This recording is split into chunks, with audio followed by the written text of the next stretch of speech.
Let's start with the new statement on the part of Hezbollah in Lebanon, because last night when we were talking, many people were arguing what was the main reason that Iran has decided not to retaliate against, Israeli attack on Lebanon. And as Professor Marandi last night said, that there is some sort of concession in this new text between Iran and the United States that may benefit Lebanon in a long run. Mm-hmm. And the statement today by Hezbollah, I think, but before going to the statement, we had Lebanese people going to the southern part of Lebanon. They're so happy right now because they're getting back to their homes. Israelis are still there, but it seems that they cannot do much about it because a huge, crowd is going to the southern part in those cities, in Nabatea, Tyre, and those cities in the southern part of Lebanon, which were bombed by Israelis. But the new statement of Hezbollah, I think what is so important, it says it welcomes the Iran-US agreement and ceasefire. It says Hezbollah congratulates Iran for reaching a memorandum of understanding with the United States. It describes the agreement as a major achievement that has resulted in a comprehensive ceasefire across multiple fronts, including Lebanon. Then talks about the leadership in Iran, the people in Iran, how they sacrificed everything for the acts of resistance, how they helped Lebanon, and to Iranian supreme leader, former Iranian supreme leader, and the new supreme leader, to Iranian president. And they said the support Hezbollah expresses gratitude for Iran's political and strategic support to Lebanon and the resistance movement. It highlights that Iran's resistance, that Lebanon's interest be included in any ceasefire agreement that Iran gonna consider all the concerns on the part of the Hezbollah Lebanese people. And the other point in this is the call for Lebanese unity, which is so important. Hezbollah argues that Lebanon should use the current international and regional support to strengthen its sovereignty. It urges the Lebanese government and political factions to adopt a unified national position. I think what's going on with this term, what's important is the way that Syria, with the new leadership in Syria, the head of HTS is talking about their negotiations, their experience with Israel. We had the Syrian so-called president saying to the Lebanese prime minister that there is no point to negotiate with Israelis. We did that, but nothing positive came out of those negotiations. On the other hand, we had the United States talking about maybe Syria can join Israel in that fight in the southern part of Lebanon, which the Syrian advisor to the president of Syria said, no, we're not going to be part of this. I think that's the point with the case of Lebanese and the different political factions in Lebanon, that they're getting to the point to understand. I think the argument would be they have to understand there is no way to negotiate with the occupier in Lebanon. This is the point that Hezbollah is mentioning this. And the other points and the goal of the future, it says the complete liberation of Lebanese territory, return of Lebanese prisoners in Israel, return of displaced residents to their homes in the southern part of Lebanon, reconstruction of areas damaged during the conflict. These are the goals of Hezbollah that were mentioned in this. And this is the whole point, and they're talking about the acts of resistance, how they have to bring everybody together to deal. They know that the conflict is not over, and they don't want to be too much optimistic about what's going on, but this is the new reality. There is some sort of MOU happening between the two sides, which maybe Hezbollah would benefit and Lebanon would benefit, or maybe Iran and the United States would benefit from that. This is the understanding on the part of Hezbollah, Larry. And I think there is a good coordination between Iran and Lebanon in terms of understanding what's at stake right now and what will be the future and what are the challenges considering the occupation of Lebanon, Israeli occupation of Lebanon. Mm-hmm. Go ahead and your understanding of the position of Hezbollah. Well, look, think of it this way. When the Lebanese civil war started 51 years ago, the people who were the young activists in that war, they're 75, 80 years old now. Okay, so they're really old people if they survived. And that means that people who are 55 years of age and younger, really, they have no memory. All they've known is civil war. That's all they've known. The invasion of southern Lebanon in 1982, which, initially the Shia welcomed the Israelis, I'm told. And then the Israelis, being the Israelis, certainly, quickly wore out their welcome. But the situation that has changed is during the 1970s, or to the early, let's say the 1980s, Lebanon was very much a pawn. It was a ping pong ball. It was caught between the Israeli efforts to control it. Bashar Hafez al-Assad, the father of Bashar al-Assad, and his support for Amal played an important role in meddling in the politics of Lebanon. And, there was that, I think back then, the tensions between the Sunnis and the Shia were higher because of, the previous massacre that Hafez al-Assad had carried out. And Israel wasn't quite as, I don't know if you want to say it was as strong back then, but Iran was just, Iran was new. It was just, barely getting on its feet, trying to figure out what to do. It wasn't flush with resources. So where we are right now is, for the first, really the first time since Iran's establishment in 1979, has committed to fighting on behalf and in coordination with Hezbollah. And the Lebanese government is too weak to take on Hezbollah.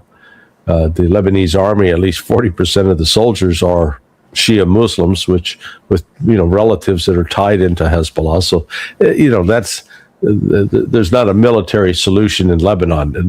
It's not a matter of saying, okay, we're going to restart the civil war and expand that. So, Israel is once again caught by, thinking that it can militarily change Lebanon, eliminate Hezbollah, not going to happen.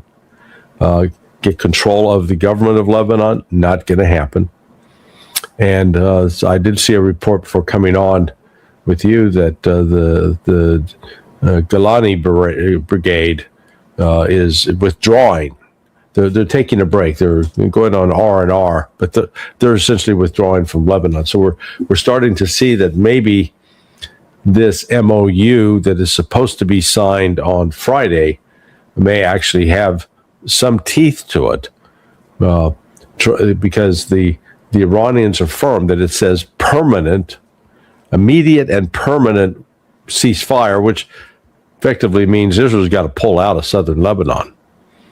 And I think that's fully the expectation on the part of Iran and Hezbollah.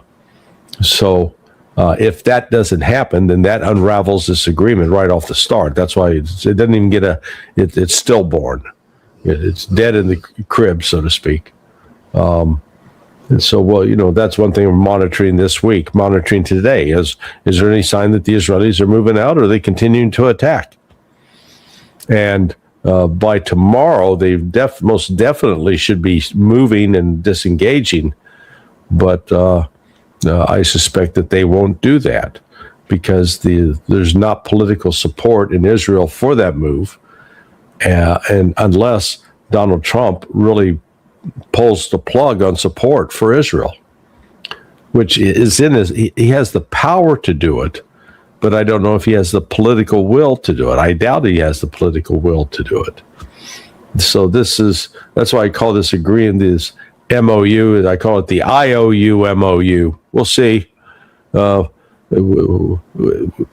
because it's not guaranteed that it's going to be signed, and we don't even have clarity yet on to look at what the document the United States has with the document Iran has. Let's see them both. Put them out there. Let's compare them side by side, because we're hearing different things from the United States side. As you mentioned, J.D. Vance is saying something completely different than what the Iranian version says. And whether it's, that Iran, U.S. says Iran can't charge tolls. Iran says, hell yes, we're charging tolls. They just don't use the word toll immediately. This withdrawal out of Lebanon, immediate, permanent. From the Iranian standpoint, that's what their document says. No sign the United States is enforcing that. $12 billion up front. And the United States says, oh, hell no, they don't get that up front. Immediate sanction relief. No. There's not immediate. There's got to be. So I said this is the two sides are just sort of engaged in self-delusion, I think. They tell themselves what they want to hear instead of stepping back and say, okay, what does it actually say and what's the other side actually doing? Yeah. We've learned from both sides, J.D. Vance today and the Iran's foreign ministry spokesman, Ismail Baghai. He said the same thing, that they're going to release the document on Friday. As they sign it, they're going to release the document for everybody to see and to read the document. The points, 14 points in that MOU. And here is what he said, Iranian side said today about, according to the MOU, Iran will be responsible for managing passage through the Strait of Hormuz in coordination with Oman. Iran is not seeking to impose tolls. However, in return for navigation services, environmental protection, insurance, and other maritime services, Iran will collect the necessary fees. It seems, Larry, not only it's going to be in the hand of Iran and Oman, but they're willing or they're open to talk with other Arab nations, GCC countries in the region, in order to calm down the situation, to reduce the friction that exists among these countries. And this is the agenda on their part. If I'm not mistaken, in the first 60 days of the agreement, there would be no fee or there would be no toll in the Strait of Hormuz. If I'm not mistaken, it wasn't mentioned by that's what, again, that's confusing, because 60 days they're not going to charge, but they say they are going to charge. Again, if Iran, I think, frankly, if Iran has agreed to not charge for the first 60 days, they're insane. Haven't they learned a goddamn thing in the course of the last 2 years? You do not trust the United States. I mean, it's ridiculous. Make them pay. That is their leverage. That is Iran's leverage. Still, I don't know. This is the rumor. I haven't heard it from the United States. I haven't heard it from the Iranian officials. None of them talk about it. The only thing that the Iranian side said today, it was that they're gonna charge the fee, and they're gonna decide about it between Iran and Oman, and that's not gonna be any other player. Let's see what is the outcome of that.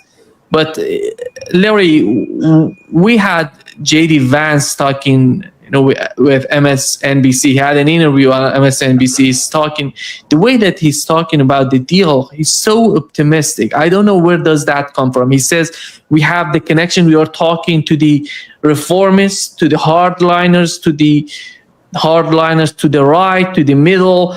we have connection with all parts of the government in Iran, and the negotiation, the talks are happening. It's not, and he says that he's not talking about the back channels.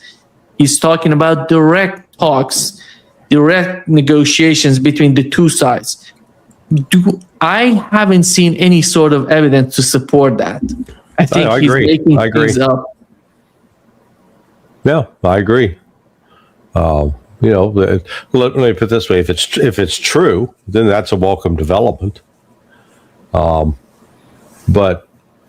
Iran's got to have some clear benchmarks of what is going to happen on Friday. The minute they sign on Friday, does Israel magically withdraw from Lebanon? No, they got to be on their way out before then.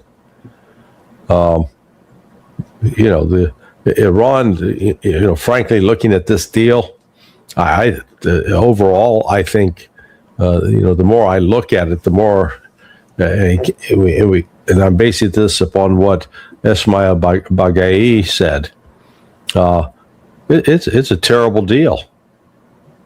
It doesn't serve Iran's interests. I mean, frankly, it's naive.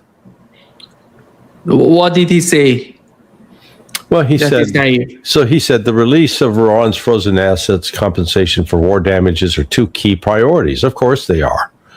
And the United States is committed to implementing them. Excuse me, but fuck that. What's the date? When? Specific that by Friday the United States is going to lift sanctions. But they don't do that. So, it goes on to say Iran considers access to assets a legal right and continues to firmly demand compensation for this unlawful war. Demand all you want. Put it in the specifics that Iran is submitting a bill for, say, $300 billion, and the United States agrees that will be funded and paid. You don't get that. Under this memorandum, the United States is obliged. How are they obliged? They're not obliged. They don't have a gun to their head yet. This says to lift all primary and secondary sanctions. Or, it's like, for God's sake, is the Iranian delegation really this damn naive? Oh, the United States promised, they're obliged. They're not obliged by anything. They have no obligation. There's not a legal obligation. You don't have their troops trapped where they're saying, okay, yeah, well, let our troops go and we'll give you these things. So that's what I say. This is, the more these details come out, I think that one conservative member of the Iranian parliament, I think he's exactly right. I think, frankly, Arakchi probably ought to be removed from office over this. Yeah. Yet we don't know exactly what's going on in that document, because if you look at what J.D. Vance just moments ago said on CNBC, he said that we don't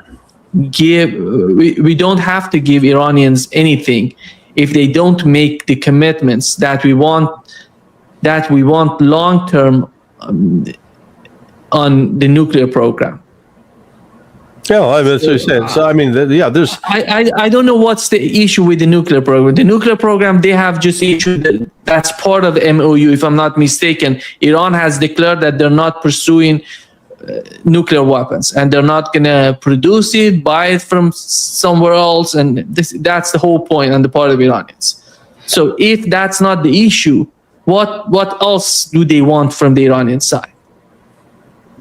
Yeah, surrender. That's what they want. They want surrender. This is the Iranian foreign ministry is really, they've been, I guess they're trying to accommodate the Pakistanis who've been pushing for this broad agreement, and there are no, just the language like where he keeps saying the United States is obligated to do this, or it's obligated to do that, or it's committed to do this. Okay, how? How are they obligated? All they've got is all you've got is their promise that we're going to do this, but they don't give a specific date and time for doing it. And it's like, didn't Iran learn anything under the JCPOA? They had all these promises and assurances there, and then when it was convenient for Trump, he just tore it up because it has no legal standing. This MOU has no legal standing. It's just a promise between two people to say, it's two different groups giving assurances to the other side. Oh yeah, we're serious about this. Well, one side is let me put it this way: one side is lying, and that's the United States. Yeah. It seems upon signing the document on Friday, they're going to release half of Iranian frozen assets. No, they're not. No, they're not. That's what the Iranians think is going to happen, but the United States has made it clear we're not releasing a goddamn thing. I think there is a lot to be learned about this document. That's why I said a lot of questions. Yeah, I mean that's why I say that the United States needs to release its document. Iran needs to release its document. Let's put them side by side and see, do they say the same thing? I bet you they don't. I suppose that they have the same document. They don't need to release it separately. No. My understanding is that if they sign it, it's going to be a unique document. It's not going to be different, two versions of. But you're not understanding me. What I'm telling you is right now they're claiming they have an agreement. Yeah. But they don't have the same documents. Yeah. So each side saying, "Oh, I got agreement on this," and like Iran, "Oh, we're going to get $12 billion up front." And the United States is saying, "Hell no, they're not getting $12 billion. They can go pound sand. That's not going to happen." So that's still being worked out. That's why I say this. I think this thing will be derailed by Friday. Could be. Israel is just doing everything. Smotrich just moments ago, he said that they have never experienced such pressure, international pressure on Israel, basically on Benjamin Netanyahu. This is a new level of pressure on Israelis. And J.D. Vance in the interview said that Israel has to come to the table. It means that I don't know how serious is that. Let's see what would happen. I think J.D. Vance, his record is not positive. Look at what J.D. Vance said so far. Yeah, but look, Donald Trump does hold the power over Israel if he is willing to use it. And the big issue is he willing to use it? Israel depends right now on U.S. air refuelers in order to carry out strikes on Iran. So if Israel wants to re-engage and attack Iran, they need U.S. air refuelers. Now, without that, they can't. So here's, Trump has it in his power to say, okay, we're calling all those back. We're ordering all U.S. assets to return immediately to the United States. That would send one message to Israel. Yeah. Here is J.D. Vance. We are extending an open hand to Iran. If they want to change their relationship with us, we will change our relationship with Iran. And I think it's too far to say that, because you're fighting, you basically are fighting each other right now. You have some sort of document, a new sort of understanding, memorandum of understanding, and you're talking about far away from the point that you are at right now. And the other point in what J.D. Vance said, that I think there are elements, he says, within Israel that like the deal quite a bit. I think this is a total lie. Have you seen anything coming out of Israel that somebody or some people, some factions within the Israeli government or Israeli society who are important among the decision makers in Israel that are happy with the deal? Well, I don't know. Have you seen any evidence whatsoever? No, I haven't seen. There's nobody in Israel happy with this deal at all. So that raises the next question: that Israel left to its own, if it can rely upon U.S. support, it's going to do whatever it wants. But it looks like Trump was mad enough that he may have forced the issue. So we'll see. I said, Trump, the Israelis do not have KC-135s. I checked that out. I thought they did, and I started researching it last night. I was shocked to discover they don't. So they use an older variant of. They do have air refuelers, but they don't have the fleet that the United States has. And frankly, those planes that had been based forward at Prince Saud Air Base is one of the major refueling stops. Now, but Israel in the future, they're not going to have permission to overfly Saudi Arabia. So if they want to attack Iran, they're going to have to fly over Syria and over Iraq and over Jordan. If Iraq had air defense systems worth a damn, then Israel wouldn't be able to overfly that. But Iraq doesn't. So Israel just ignores them and keeps flying. Yeah.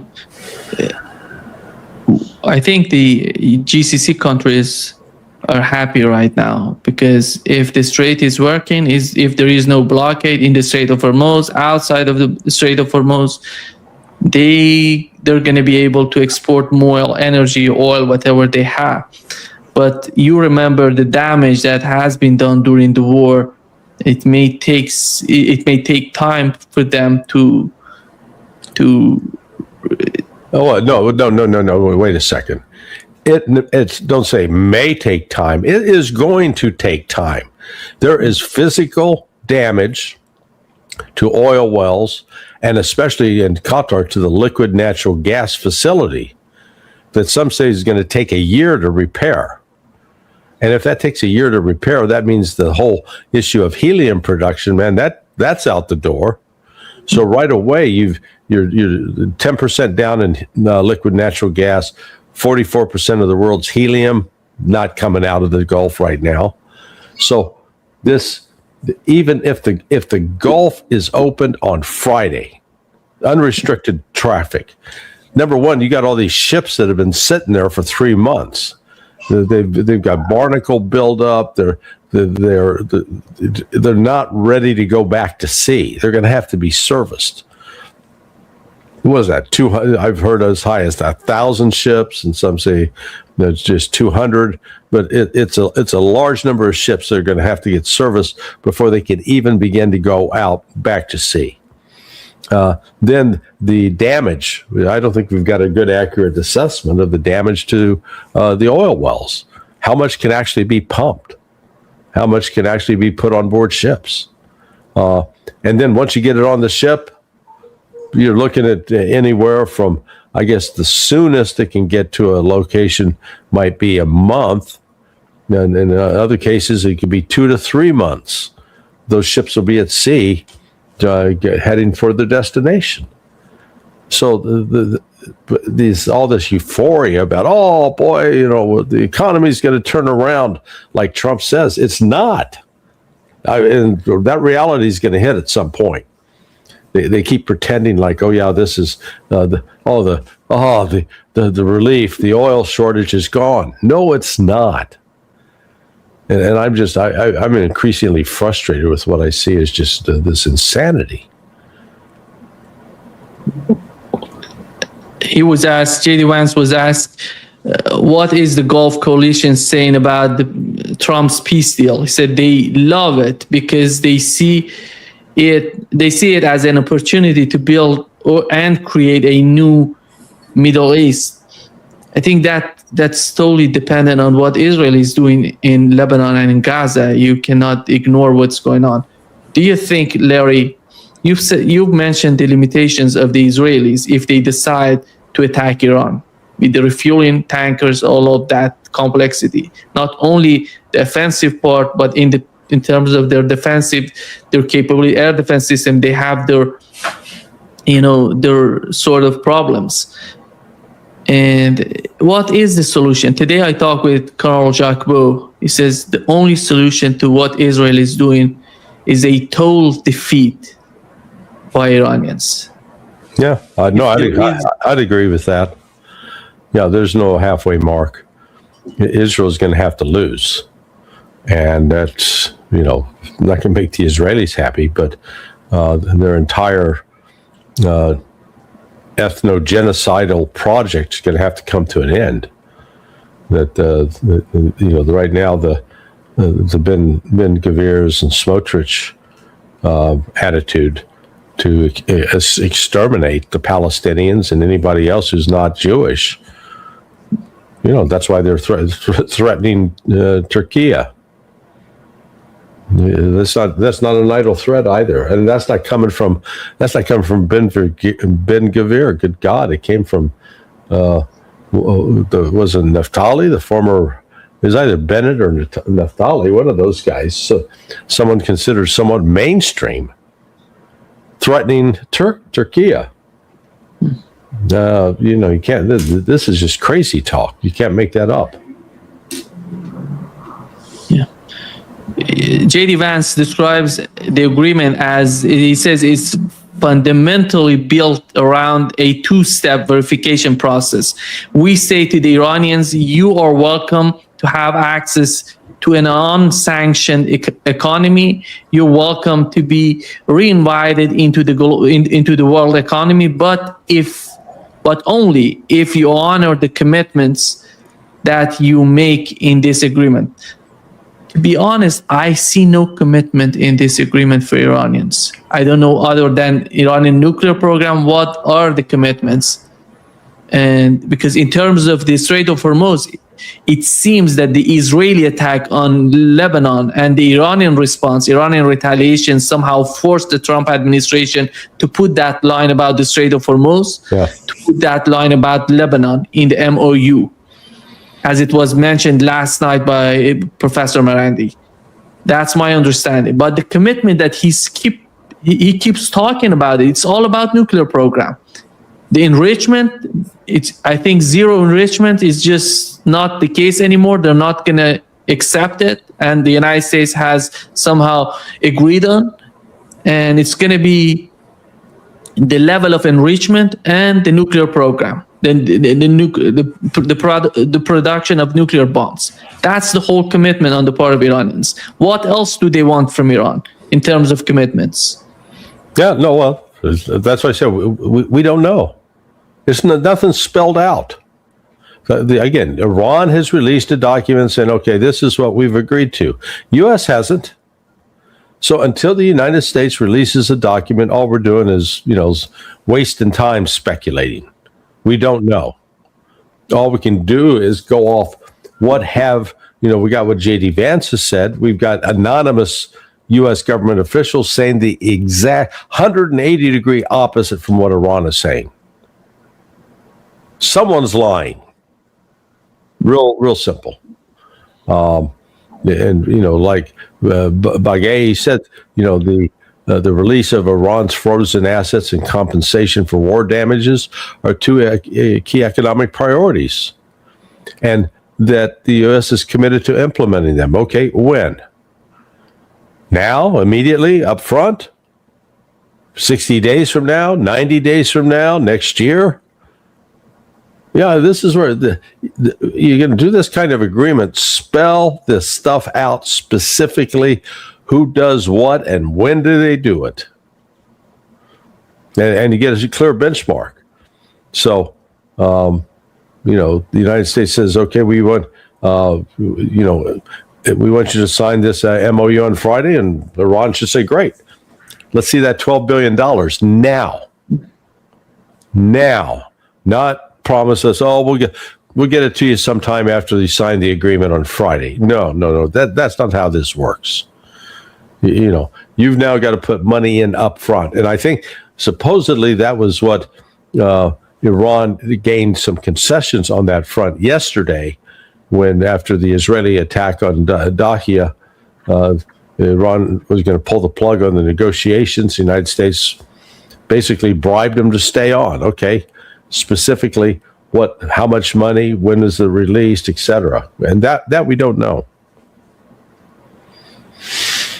Smotrich today said that Israel will continue to act with every tool at its disposal to overthrow the murderous regime in Iran.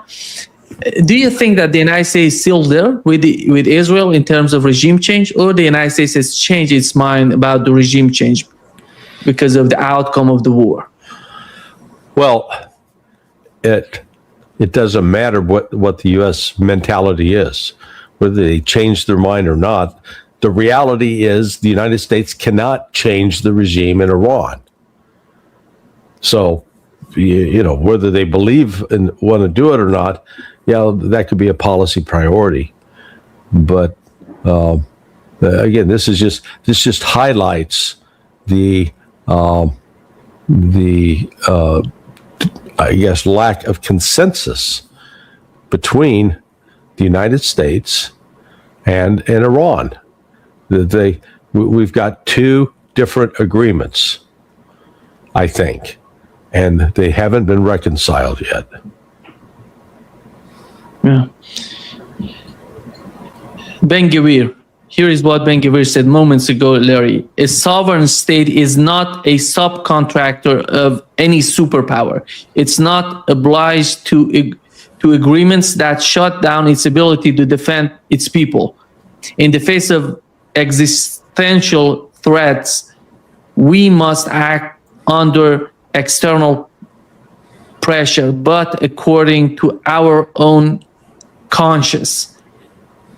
Just as a person is obliged to do what is necessary to protect his home, the state of Israel is obliged to do everything necessary to protect its citizens. I think the whole concept of occupation right now is the main issue when it comes to Lebanon, to Gaza, and to Syria. And do you think that the United States is putting pressure on Israel on that front? Well, they're trying to. Again, look. Because Larry, to be honest, when they say a sovereign state, I don't see Israel is sovereign the way it behaves. Without the help of the United States, they're not capable of doing any of these activities, these occupations. Well, no, that's right. Look, Israel is still very much in let's call it a paternalistic relationship with the United States. The United States dominates Israel.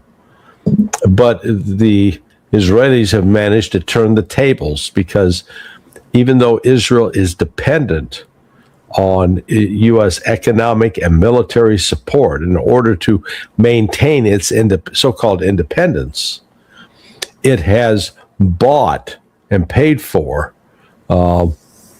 the political system in the United States.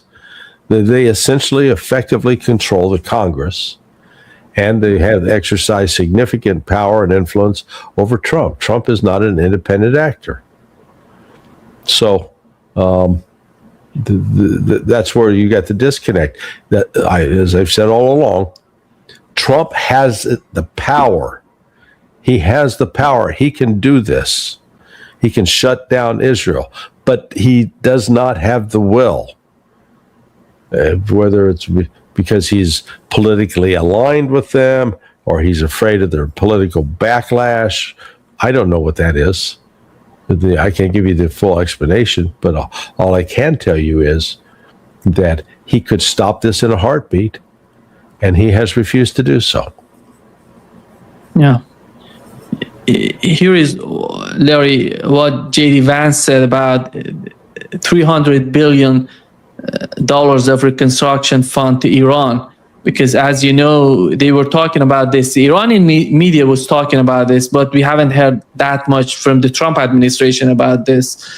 money that they want to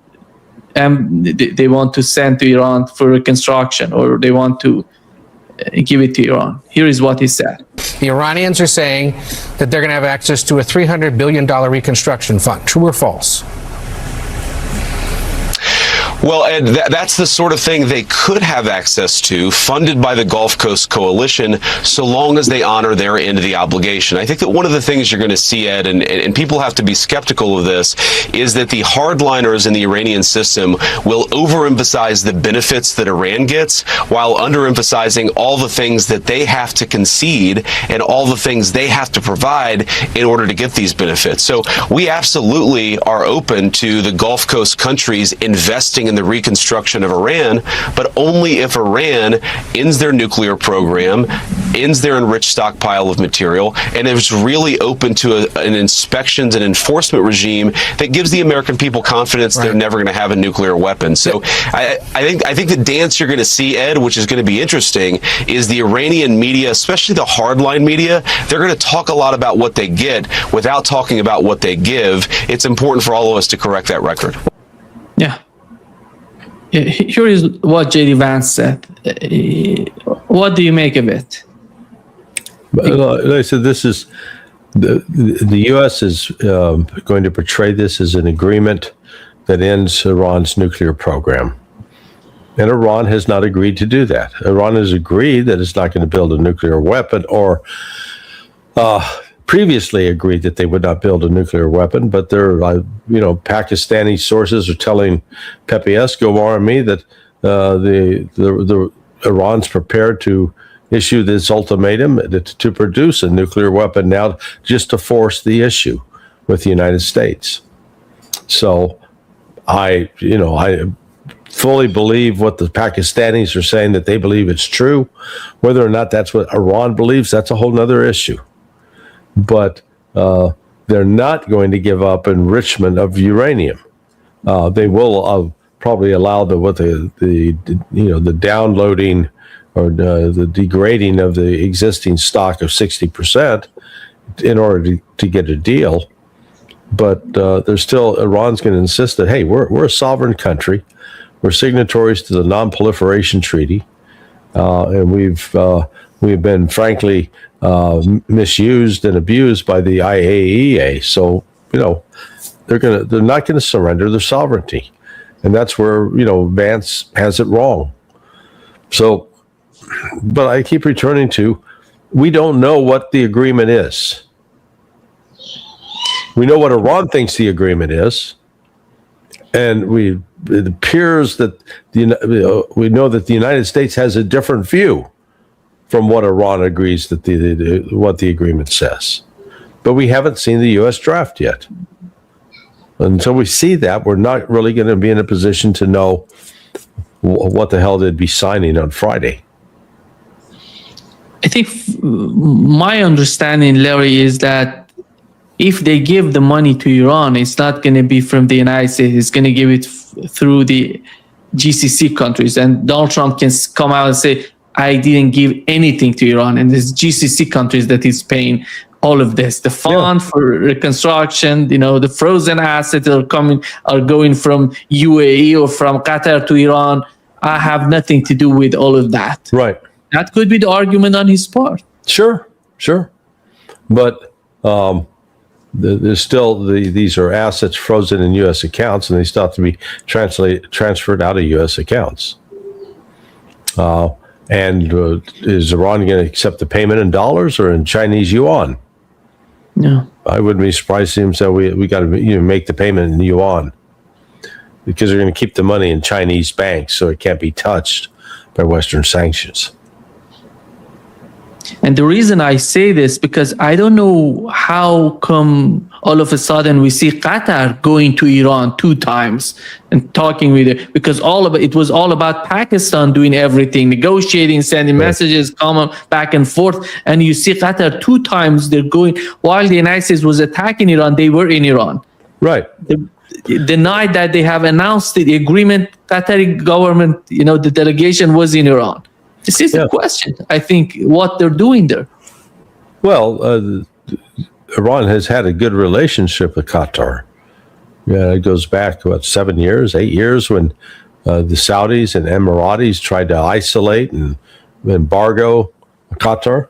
And the one country that provided humanitarian assistance and support was Iran during that time. So, and part of Iran's motivation is that the Qataris were willing to provide support and be a mid station for getting aid and armaments and other material aid to Hamas. And here is what J.D. Vance said about GCC countries investing in Iran's economy. And I think here is what he said. Are open to the Gulf Coast countries investing in the reconstruction of Iran, but only if Iran ends their nuclear program, ends their enriched stockpile of material, and is really open to an inspections and enforcement regime that gives the American people confidence they're never going to have a nuclear weapon. So I think the dance you're going to see, Ed, which is So talking about trying to go back to the JCPOA that they tore up. So exactly. Yeah. Exactly. I think that's the outcome, because they kept this argument. If you recall, it's all about the Iranian nuclear program. They have never accepted Donald Trump, at least, and his administration, that they wanted to do regime change. They said it, but they didn't say it is a regime change. It is some sort of regime change. We're going to change the leadership. We're going to do this. We're going to do that. Nothing of that sort has happened. But whenever the mainstream media was asking them, what is the off-ramp? The only thing they were telling us, they said, nuclear program of Iran. They have to say they're not going to produce nuclear weapons. And Iranian nuclear program, it seems that the United States backed down on its position. No enrichment, gone. That 60% enriched uranium that's going to go to the United States, that's gone. It's going to stay in Iran. If they decide to downblend that 400 kilograms of enriched uranium, is going to be in Iran, not outside of Iran. Right. So they have the off-ramp. They have created the off-ramp for themselves. You mean the U.S. has created the off-ramp, or the Iran? The United States, because they said it's all about the Iranian nuclear program. Here is J.D. Vance talking about if the GCC countries want to invest in Iranian economy, the main problem would be Iranian nuclear program. I think there is no problem with that. Iran has had it, as you mentioned, the JCPOA, and nothing has changed since then. But let's be clear. The whole focus on the Iranian nuclear program is just an excuse. This was not about Iran getting a nuke. That was the excuse, the justification that was used for starting this war, because Iran had been very explicit in his public comments that it was not interested in a nuke. And the only reason it went to the 60% level was to try to compel the West to come back to the negotiating table that ultimately the West walked away from, and Donald Trump tears up the agreement, and France, Germany, and the UK, they don't do what they promised to do. And so Iran, after having made a number of concessions and allowing all these IAEA inspectors in, gets no sanction relief. So this is, like I said, this is just an excuse, and that's where I think, I think Iran needs to do a better job of defining its interests and just asserting, say, hey, this is our interest. This is what we're going to do, and we're not going to be held hostage by the rest of the world. They've got the backing now of Russia and China. They should play that to the hilt. They've got their economy, I would argue, is more open now. They've got better economic options now than they did 3-4 months ago, by virtue of these relationships with now Russia and China, and the fact that they've got trade routes open in the East. They're not dependent upon selling things out the Persian Gulf. I think the outcome of this war is that all these GCC countries really want to improve the relationship with Iran. Well, Yeah, I mean they've. It depends on the deal. Iran has had diplomatic relations with the Saudis since 2023, so it's been more than 3 years. That was restored, and that's real. They've had a longer relationship with Qatar, and they've even sent they've had the delegation exchange with the United Arab Emirates. So I think the Emiratis are starting to see the writing on the wall that there may be a new sheriff in town, that Iran's position is going to grow stronger, and that of the United States is going to grow weaker. So they're not going to tie themselves necessarily to the United States. Yeah. Laurie, do you think that Saudi Arabia, Qatar, and Turkey, with the problems that they're facing in Syria, are they going to help the case of Lebanon and Gaza, or they're going to stay in the same position that they were before? How the outcome of this war for Israel going to change their mind toward Israel? Well, rhetorically, it's changed, but I haven't actually seen policy, particularly a policy change from Turkey. Here's Erdogan allowing Israel to threaten him, and he permits the oil to continue to flow to Israel. He's just sending the sign that he's Israel's bitch.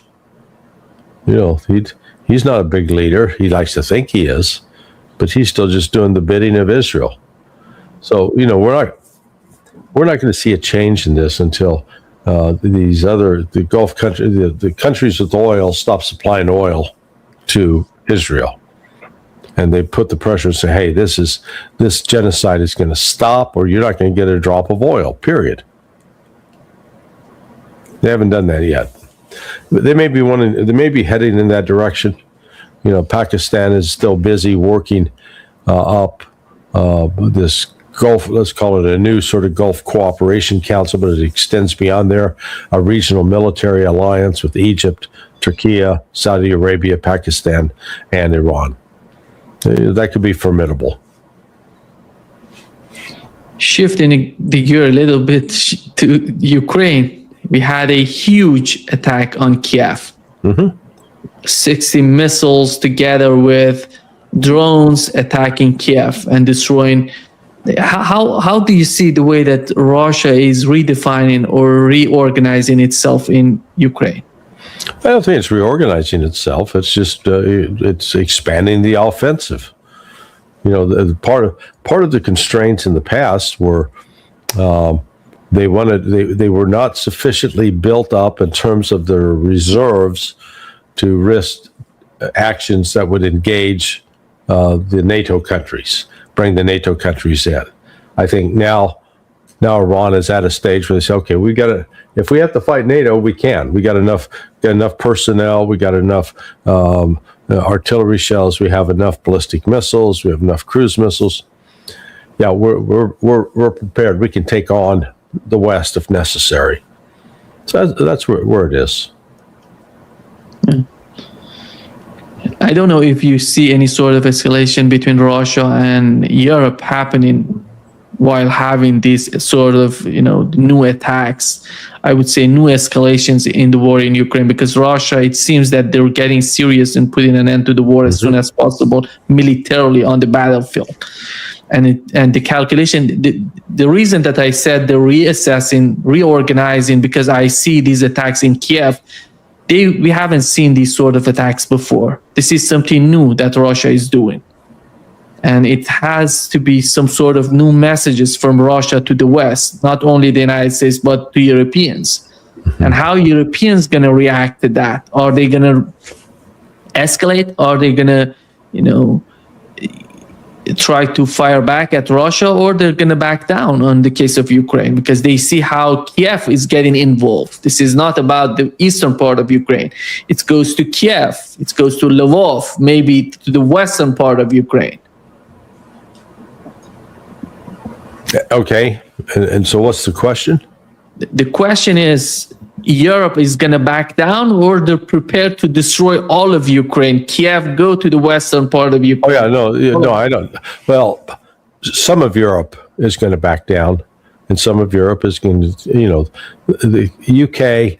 The UK is the biggest offender. They're gonna press and press and press to expand the conflict, and they may very well get hit. I think Germany's having second thoughts. France appears to be also equally involved with the UK. So, the European the war is probably definitely going to spill over and involve these European countries, and they're going to be hurt. And Russia is, I think, preparing for that contingency.